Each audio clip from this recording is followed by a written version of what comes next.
റൂമിലേക്ക് കയറി വരുന്ന വേദയോട് വിക്രം പറയുന്നുണ്ട്, നിന്റെ സ്വർണം ഞാൻ ഒരാഴ്ചക്കുള്ളിൽ എടുത്തു തന്നിരിക്കും. അപ്പോൾ അത് കേട്ട് വേദ പറയുകയാണ്, അതിന് ഞാനൊന്നും ചോദിച്ചില്ലല്ലോ, പിന്നെ എന്തിനാടി നീ ഈ വീട്ടിൽ ഇത്രയും ബഹളമുണ്ടാക്കിയതെന്ന് വിക്രം പറയുകയാണ്. ഞാനോ എന്ന് വേദ ചോദിക്കുകയാണ്. അപ്പോൾ വിക്രം പറയാണ്, പിന്നെ നീയല്ലാതെ വേറെ ആരാ ഈ വീട്ടിലുള്ള മറ്റുള്ളവരെല്ലാം ഈ കാര്യം എങ്ങനെയാണ് അറിഞ്ഞത് എന്ന് വിക്രം ചോദിക്കുകയാണ്.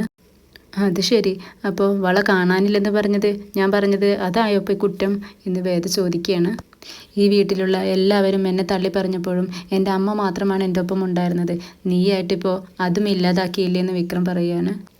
അമ്മയ്ക്ക് അങ്ങനെ ആരും വെറുക്കാനൊന്നും കഴിയത്തില്ല. പിന്നെ എന്തെങ്കിലും വിഷമവും സങ്കടവും തോന്നിയിട്ടുണ്ടെങ്കിൽ തന്നെ അത് നിങ്ങളായിട്ട് വരുത്തി വെച്ചതല്ലേ. നിങ്ങൾക്ക് ആ വള വേണമായിരുന്നെങ്കിൽ നിങ്ങൾക്ക് എന്നോട് ചോദിക്കാമായിരുന്നില്ലേ? ആരും അറിയാതെ ഞാൻ ആ വള ഊരിത്തരുമായിരുന്നില്ലേ? അപ്പോൾ ചോദിക്കാതിരുന്നതുകൊണ്ടാണല്ലേ നീ ആളുകളെല്ലാം വിളിച്ച് ബഹളം വെച്ചത് എന്ന് വിക്രം തിരിച്ചു ചോദിക്കുന്നുണ്ട്. വള കാണാണ്ട് നോക്കിക്കൊണ്ടിരുന്നപ്പോൾ അച്ഛനും അമ്മയും കയറി വന്നു. എന്താ തരയണേന്ന് ചോദിച്ചു. ഞാൻ അമ്മയോടാണ് പറഞ്ഞത്. അപ്പോഴേക്കും അച്ഛനത് ഏറ്റെടുക്കുകയായിരുന്നു. വീട്ടിലിരുന്ന വള കാണാതായെങ്കിൽ അത് ആരെങ്കിലും എടുത്തിട്ടുണ്ടാവുമെന്ന് പറഞ്ഞത് വിനായകൻ ചേട്ടനാ. അപ്പോഴാ അച്ഛൻ എല്ലാവരെയും കൊണ്ട് സത്യം ചെയ്യിപ്പിക്കാൻ തുടങ്ങിയത്. ഇന്ന് അമ്മ അതിനെപ്പറ്റി ചോദിച്ചപ്പോഴെന്തിനാ വിക്രം ഒരു തെറ്റ് ചെയ്തു പോലെ അമ്മയോട് ഏറ്റു പറഞ്ഞത്? ഞാനെടുത്തത് എൻ്റെ ഭാര്യയുടെ വളയാണെന്നും മറ്റാരും അത് അന്വേഷിക്കണ്ടെന്നും പറയാമായിരുന്നില്ലേ? ഇത് കേട്ട് വിക്രം പറയാണ്, ഓഹോ, എന്നിട്ട് വേണം നിനക്ക് ഞാൻ നിന്നെ അംഗീകരിച്ചുവെന്ന് ഈ വീട്ടിലുള്ളവരെ കൊണ്ടെല്ലാം പറയിപ്പിക്കാൻ അല്ലേ? അങ്ങനെയൊരു സ്റ്റേറ്റ്മെൻറ്റ് എൻ്റെ ഭാഗത്തുണ്ടാവുമെന്നൊന്ന് വിചാരിക്കേ വേണ്ട എന്ന് വിക്രം പറയാണ്. ഓഹോ, അപ്പോൾ അംഗീകരിക്കാനാണ് നിങ്ങളെക്കൊണ്ട് പ്രശ്നം, അല്ലാതെ എൻ്റെ വള എടുത്തുകൊണ്ട് കൊണ്ടുപോയി പണയം വയ്ക്കാനും വിൽക്കാനും ഒന്നും നിങ്ങൾക്ക് ഒരു പ്രശ്നവും ഇല്ലല്ലേ എന്ന് വേദ ചോദിക്കുകയാണ്. നിൻ്റെ മുതൽ ഞാൻ ഒന്നും ചെയ്തിട്ടില്ല. ഏറിയാൽ ഒരാഴ്ച, അതിനുള്ളിൽ നിൻ്റെ മുതൽ ഞാൻ തിരിച്ചെടുത്തുകൊണ്ട് വരും എന്ന് വിക്രം പറയുക. നിങ്ങളതെനിക്ക് തിരിച്ചു തന്നില്ലെങ്കിലും എനിക്ക് പ്രശ്നമൊന്നുമില്ല. കാരണം ഞാൻ നിങ്ങളെ ഭർത്താവായാണ് അംഗീകരിക്കുന്നത്. നിങ്ങൾ എന്നെ അംഗീകരിച്ചില്ലെങ്കിലും നിൻ്റെ മനസ്സിൽ നിങ്ങൾക്ക് എൻ്റെ ഭർത്താവാണ്. നീ ഈ റൂമിൽ നിന്നും ഒന്ന് ഇറങ്ങിപ്പോവോ എന്ന് പറഞ്ഞ് വിക്രം ദേഷ്യപ്പെടുവാണ്. ചൂടാവാതെ നിങ്ങൾക്ക് ആ വള അവിടെ ഇരിക്കുമ്പോൾ അതെടുക്കണമെന്ന് തോന്നിയില്ലേ? അതെന്തുകൊണ്ടാണെന്നറിയോ? ആ വളയിൽ നിങ്ങൾക്കും അവകാശമുണ്ടെന്ന് നിങ്ങൾക്ക് തോന്നലുണ്ട്, അതുകൊണ്ടാണ്. വേറെ ആരുടെയും സ്വർണ്ണവും മുതലൊന്നും നിങ്ങൾക്ക് എടുക്കാൻ തോന്നിയല്ലോ, അങ്ങനെ തോന്നിയോ എന്ന് വേദ ചോദിക്കുകയാണ്. അയ്യടാ, എനിക്ക് അവകാശമുണ്ടെന്ന് തോന്നലുകൊണ്ടൊന്നുമല്ല ഞാനതെടുത്തേ. പെട്ടെന്ന് അവിടെ ഇരിക്കുന്നത് കണ്ടപ്പോൾ എനിക്കത് എടുക്കാൻ തോന്നി, അത്രയേ ഉള്ളൂ. അതിൽ 2 വളയുണ്ടായിരുന്നല്ലോ, എന്തുകൊണ്ടാണ് നിങ്ങൾ ഒരു വള മാത്രം എടുത്തേ?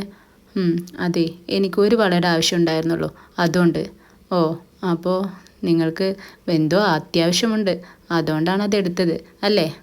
അല്ലാതെ വെറുതെ ഇരിക്കുന്ന സ്വർണം കട്ടെടുക്കാൻ തോന്നിയിട്ട് എടുത്തതൊന്നുമല്ല. അച്ഛൻ പറഞ്ഞതുപോലെ നിങ്ങൾ മോഷ്ടിക്കുകയായിരുന്നെങ്കിൽ ഒരെണ്ണം മാത്രം അവിടെ വെച്ചിട്ട് നിങ്ങൾ എടുക്കാതെ പോവില്ലായിരുന്നല്ലോ.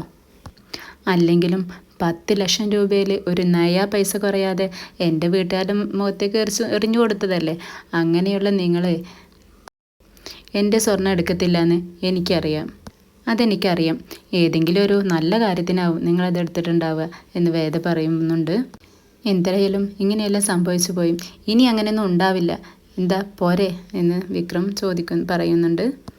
പിന്നീട് വിശ്വം ഭക്ഷണം കഴിക്കാനിരിക്കുന്നതാണ് കാണിക്കുന്നത്. ശ്രീജ വിളമ്പി കൊടുക്കുന്നുണ്ട്.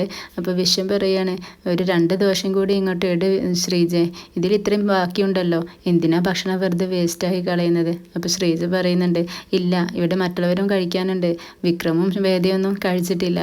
അപ്പോൾ വിശ്വം പറയാണ്, ഇല്ല, ഇന്നലത്തെ സംഭവത്തിന് ശേഷം ഇന്നവർ ഭക്ഷണം കഴിക്കാൻ വരില്ല എന്നാണ് എനിക്ക് തോന്നുന്നത് എന്ന് പറയുന്നുണ്ട്. ഇല്ല വിശ്വേട്ടാ, നമ്മുടെ വിക്രം അങ്ങനെയൊന്നും ചെയ്യത്തില്ല. അവൻ എത്ര വിദ്യാഭ്യാസമുള്ളവനാ, ഇന്നേ വരെ അവൻ ആരുടെയെങ്കിലും മുതൽ മോഷ്ടിച്ചിട്ടുണ്ടോ? അവൻ അങ്ങനെ ചെയ്യില്ല എന്ന് എനിക്ക് ഉറപ്പാണെന്ന് പറയുന്നുണ്ട് ശ്രീജ. പിന്നീട് വിനായകൻ നന്ദിനിയോട് പറയുകയാണ്, ഇന്ന് ഞാൻ പകലൊന്നും നന്നായി പേടിച്ചു പോയിട്ടോ നന്ദിനി. എന്തു പറ്റി എന്ന് ചോദിക്കുന്നുണ്ട് നന്ദിനി. ആ വള കാണാനില്ലെന്ന് അച്ഛൻ പറഞ്ഞപ്പോൾ ഞാൻ നിൻ്റെ മുഖത്തേക്കാണ് നോക്കിയത്. നിൻ്റെ മുഖത്താണെങ്കിൽ ആകെ ഒരു അങ്കലാപ്പ്. ഞാൻ നിന്നെയാണ് സംശയിച്ചത്. അത് പിന്നെ ഇവിടെ വെച്ച വളയിൽ ഒന്ന് കാണാനില്ലെന്ന് പറഞ്ഞാൽ ആർക്കായാലും ടെൻഷൻ തോന്നില്ലേ? അത്രേ എനിക്കും തോന്നിയുള്ളൂ എന്ന് നന്ദിനി പറയുന്നുണ്ട്. ആ ടെൻഷൻ കണ്ടപ്പോഴാ എനിക്ക് കൂടുതൽ ടെൻഷനായേ. നീയെങ്ങാനും അതെങ്ങാനും എടുത്തു പോയിട്ടുണ്ടോ എന്നായിരുന്നു എൻ്റെ ഡൗട്ട്. ഞാനോ? എനിക്കൊന്നും നിങ്ങളുടെ വീട്ടിൽ ആരുടെയും മുതൽ വേണ്ട. എൻ്റെ അച്ഛനെ എനിക്ക് അത്യാവശ്യം മുതൽ തന്നിട്ടാ എന്നെ ഇങ്ങോട്ട് കെട്ടിച്ചയച്ചേ. എന്തായാലും നിങ്ങളുടെ ആരുടെ മുതൽ മോഷ്ടിക്കേണ്ട ഗതികേടൊന്നും എനിക്കിതുവരെ വന്നിട്ടില്ല. അല്ലെങ്കിലും നിങ്ങൾക്ക് ഈ സീഡയായിട്ട് എന്നെ അങ്ങനെ പിടിക്കുന്നില്ല. അതെന്തുകൊണ്ടാണെന്നൊക്കെ എനിക്കറിയാം. ആ വേദ വന്നതിന് ശേഷമാണെന്ന് നന്ദിനി പറയാന്ന്. ഉടനെ വിനായകൻ പറയുന്നുണ്ട്, എന്താ നന്ദിനി ഇങ്ങനെയൊക്കെ പറയുന്നത്? അവൾ എൻ്റെ അനിയൻ്റെ ഭാര്യയല്ലേ എന്ന് ചോദിക്കുകയാണ്.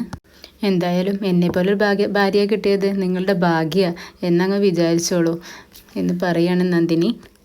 അത് ശരിയാ, നീ സത്യമുള്ള ഒരുത്തിയായിരുന്നെങ്കിൽ ഞാൻ തെണ്ടിപ്പോയേനെ എന്ന് വിനായകൻ പറയുന്നുണ്ട്. ഇത് കേട്ട് നന്ദിനി, എന്തായാലും ഞാൻ നിങ്ങളുടെ ഭാര്യയായി വന്നതുകൊണ്ട് ഇപ്പോൾ കുറച്ച് ബാങ്ക് ബാലൻസെങ്കിലും നിങ്ങൾക്കുണ്ട്. എന്താ ഞാൻ പറയുന്നത് സത്യമല്ലേ എന്ന് ചോദിക്കുകയാണ്. എങ്കിൽ പിന്നെ നമുക്ക് ഉറങ്ങാം എന്ന് പറഞ്ഞവർ ഉറങ്ങാൻ കിടക്കുവാണ്. പിറ്റേന്ന് രാവിലെ വേദ തുണികളെല്ലാം അലക്കി അയലിൽ വിരിക്കുന്നുണ്ട്. മാഷ് ചായ കുടിക്കുന്ന പേപ്പർ വായിച്ചിട്ട് കമലാമ്മ ചായ കൊണ്ടുവന്ന് കൊടുക്കുന്നുണ്ട്. അപ്പോഴാണ് ഒരു ഓട്ടോ അവിടെ വന്നു നിന്ന് അതിൽ നിന്നും ഒരു പെൺകുട്ടി ഇറങ്ങി വരുന്നത്. അപ്പോൾ കമലാമ്മ നോക്കിയിട്ട് പറയുന്നത്, മാഷേ ജീന വരുന്നുണ്ട് എന്ന് പറയാണ്. സുഖമായിട്ടിരിക്കുന്ന മോളെ, നീ വിദേശത്ത് പോയി എന്നാണല്ലോ അറിഞ്ഞത് എന്ന് മാഷ് ചോദിക്കുകയാണ്.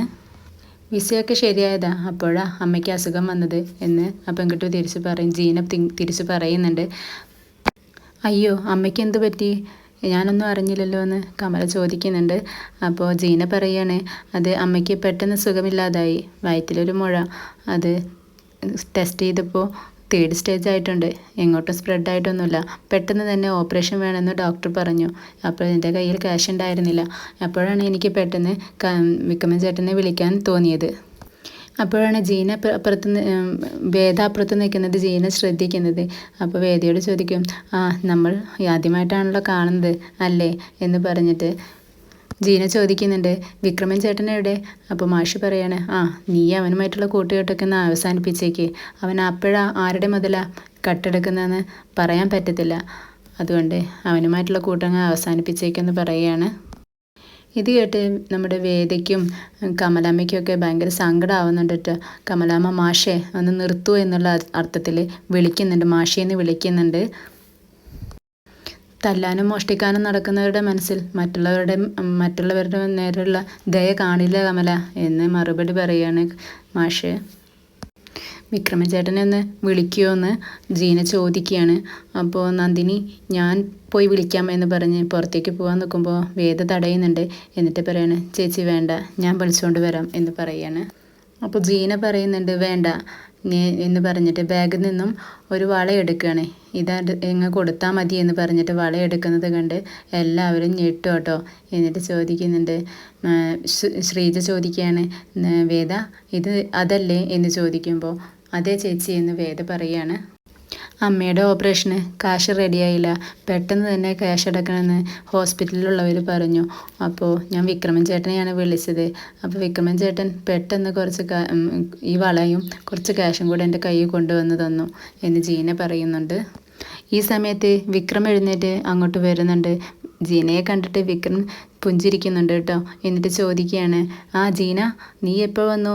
അമ്മയ്ക്കൊക്കെ സുഖമായിരിക്കുന്നു? ഇത് കേട്ട് ജീന പറയുന്നുണ്ട്, ചേട്ടാ അമ്മ ഡിസ്ചാർജ് ആയിട്ടില്ല, ഇന്ന് ഡിസ്ചാർജായി വരത്തേ ഉള്ളൂ എന്ന് പറയുന്നുണ്ട്. ഇതാ വള എന്ന് പറഞ്ഞ് വള അങ്ങോട്ട് നീട്ടുന്നുണ്ട് വിക്രമിൻ്റെ നേരെ. അപ്പോൾ വിക്രം പറയുന്നുണ്ട്, ഇത് അവൾക്ക് കൊടുത്താൽ മതി, ഇത് അവളുടെയാ എന്ന് പറയുകയാണ്. അപ്പോൾ വേദ വിക്രമിനെ നോക്കുക കേട്ടോ. ആ സമയത്ത് വേറെ മാർഗമൊന്നും കണ്ടില്ല, അതുകൊണ്ട് എടുത്തു പോയതാ, സോറി എന്ന് വിക്രം പറയാണ് വേദയോട്. പിന്നീട് വിക്രം അമ്മയെ നോക്കി പറയാണ്, അമ്മേ ഞാൻ എന്തായാലും മോഷണമൊന്നും തുടങ്ങിയിട്ടില്ല. എന്നിട്ടൊന്നൊരു പുഞ്ചിരിക്കുകയാണ്. എന്നിട്ട് പറയുന്നുണ്ട്, ഞാൻ എന്തായാലും മുഖം കഴുകിയിട്ട് വരാം, അമ്മ കാപ്പി എടുത്ത് വെക്കുകയാണ്. അത് കേൾക്കുമ്പോൾ അമ്മയ്ക്ക് സങ്കടമാവുന്നുണ്ട് കേട്ടോ. ആ സമയത്ത് വിക്രം വന്നില്ലായിരുന്നെങ്കിൽ എന്ന് പറഞ്ഞ് ജീന വാക്കുകൾ കിട്ടാതെ ഇങ്ങനെ നിൽക്കുക കേട്ടോ. അപ്പോൾ വിക്രം പറയുന്നുണ്ട്, താങ്ക്സ് പറയേണ്ടത് എന്നോടല്ല വേദയോടാ എന്ന് പറഞ്ഞ് വിക്രം അപ്പുറത്തേക്ക് പോവുകയാണ്. അപ്പോൾ ജീന പറയുന്നുണ്ട്, ഇപ്പോൾ എനിക്ക് കാര്യങ്ങളെല്ലാം മനസ്സിലായി. വേദയോട് പറയാതെയാണല്ലേ വിക്രം ഈ വളം എനിക്ക് എടുത്തുകൊണ്ട് തന്നത്. അതുകൊണ്ടാണോ അച്ഛൻ ഇത്രയ്ക്ക് ദേഷ്യപ്പെട്ടത്? നിങ്ങളെല്ലാവരും വിക്രമിനെ തെറ്റിദ്ധരിച്ചു അല്ലേ? സോറി, അമ്മയ്ക്ക് വയ്യാത്തതുകൊണ്ടാട്ടോ.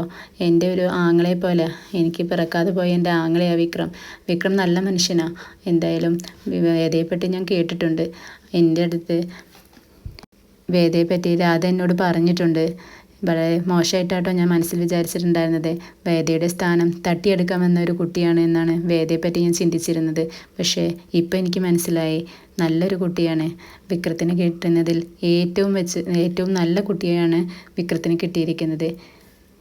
ഇത് വെച്ചോളൂ എന്ന് പറഞ്ഞിട്ട് കയ്യിലുണ്ടായിരുന്ന വള ജീന വേദയ്ക്ക് കൊടുക്കുന്നുണ്ട്.